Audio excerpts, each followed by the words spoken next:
Mic check 1 2. It's the Y2K collector. And for a long time, um, in my collecting journey, I wondered why people choose to buy their games from places like Amazon.com or DK Oldies, especially when it comes to retro games, or why some people just, you know, why don't they go the extra mile to find the cheapest route, to pick up video games or add to their collection. And this past weekend really kind of helped me see that to a degree, right? Um, I had the opportunity to do some traveling for work, which I don't do super often, but I do travel for work every once in a while. I'm usually having to attend a conference, some type of meeting, some type of corporate event. And I had hoped to be able to kind of tack on some game hunting while doing this. But unfortunately, just the trip didn't lend itself to that. Partially because part one was because I wanted to kind of handle my business and go back home. I really just wanted to be with my family, and I knew any additional stops or trips would just kind of delay me from being able to be with my family. So that was part one. The other part of the reason is because I was hyper focused on accomplishing what I needed to accomplish from a work slash business standpoint. And so I just didn't have the time to do both. I couldn't focus. And this is just me, right? Everybody's different. Everybody has a different level of focus. Some people are great at multitasking, yada, yada, yada.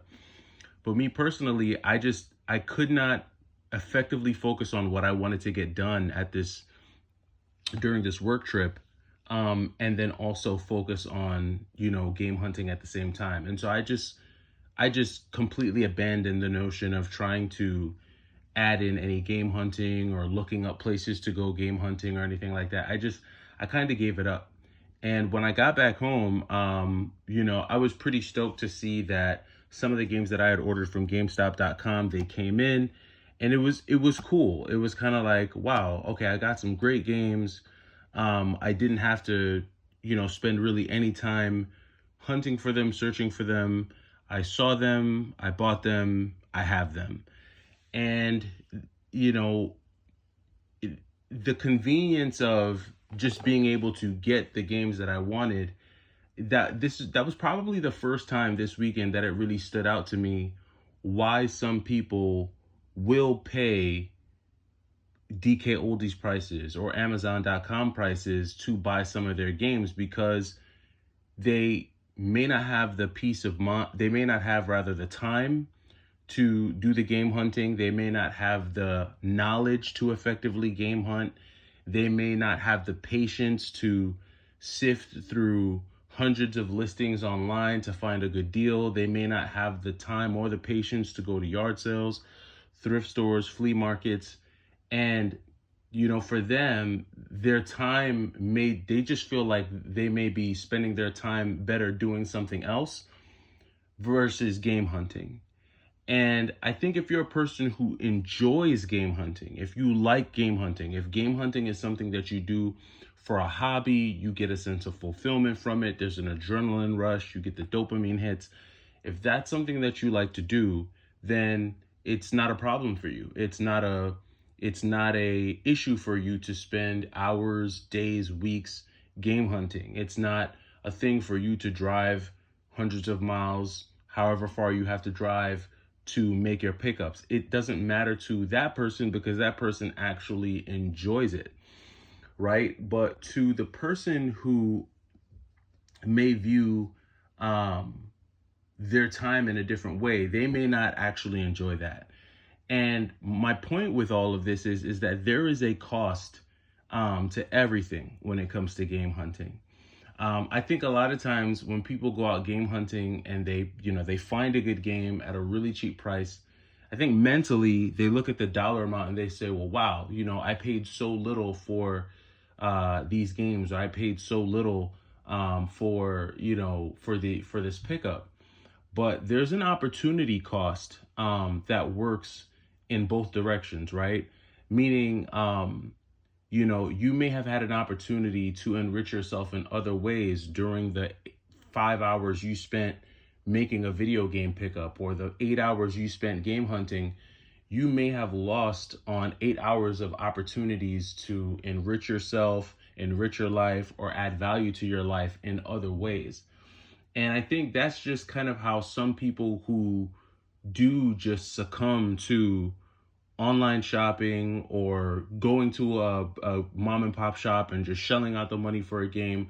I think that's how some of them might look at it. Now, again, if you're a person who enjoys the thrill of the hunt, if you long for that feeling of being able to know that you got a really good game at a really good price, then it's never going to feel like work for you. You're never really going to feel like you're missing out on anything, and you're always going to be satisfied with your purchase because for you, you got a great deal. But for other people, that may not be the case. And I think just, these past few days have just kind of shown me how, you can go through different phases of life, both as a game collector and just as an individual, where at some points, maybe you're going to get more value just spending your time doing other things. It doesn't mean that you have to quit the hobby of collecting, but maybe it just means that you have to navigate it a little bit differently. And, the $300 in value that you got from 10 hours of game hunting, maybe if you invested that into your career, into a hobby, into networking, into a relationship, that might yield you $3,000 in value, right? That might yield you residual income where you're getting payments upon payments upon payments, right? It keeps on coming in. So I kind of really felt like this was the first weekend in a long time that I've really had to battle with choosing to game hunt or choosing, retro games or game hunting versus just life, right? Just doing the everyday life stuff. And that's something that I talk about on this channel a lot. Balance, being balanced in life, doing your best to stay balanced, doing your best to enjoy the hobby of game collecting without it overshadowing and overtaking every aspect of your life, knowing when to be on the hunt, knowing when you have to just say, all right, I'm not buying anything at all, knowing when you just got to bite the bullet and get the game that you see in front of you at the mom and pop shop because you searched for it online. You've been hoping to find it in the wild for the last 5 years, but you still haven't found it. But here it is in front of you in this mom and pop game store, and now you just got to bite the bullet and add it. So every situation is different. Everyone's journey is different. Everyone's situation is different. But I could see the time factor, the opportunity cost of spending time doing a lot of game hunting. I could see that being a reason why people will say, you know what, I'm just going to bite the bullet and pay this game store owner, or pay, or buy it off this eBay listing and just pay the price so that I can spend my time doing other things. Because game hunting is going to cost you. If it doesn't cost you in dollars and cents, it for sure is going to cost you in time. And some people, everybody values their time differently. 5 hours is worth more to some people than it is to others. And I think that just depends on what your life situation is like outside of game collecting. And it's just an interesting thought that I had as I go through and I test these Nintendo games that came in. It's been a crazy day.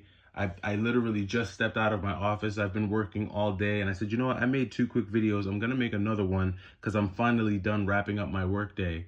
And now I finally have some time to test these games before I go and do the dinner and family thing. But I figured I'd drop this nugget on you guys and get some feedback. What do you guys think about the thought process between paying for games in time or paying for games in money? Which one means more to you? Do you view them the same, or do you think there's a difference? Let me know down in the comments, and I'll catch you in the next video. It's the Y2K Collector. Take it easy.